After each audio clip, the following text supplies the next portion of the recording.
Hello, my beautiful friends and subscriber. This is my part 2 of my vlog.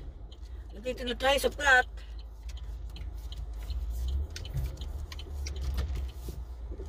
This is Liberty Hills.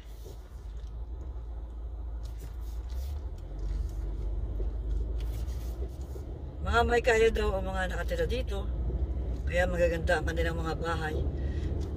Excuse me. Today is April 11. The time now here is 11:04 in the morning. Mega love shout out to all of you, my beautiful friends and subscriber.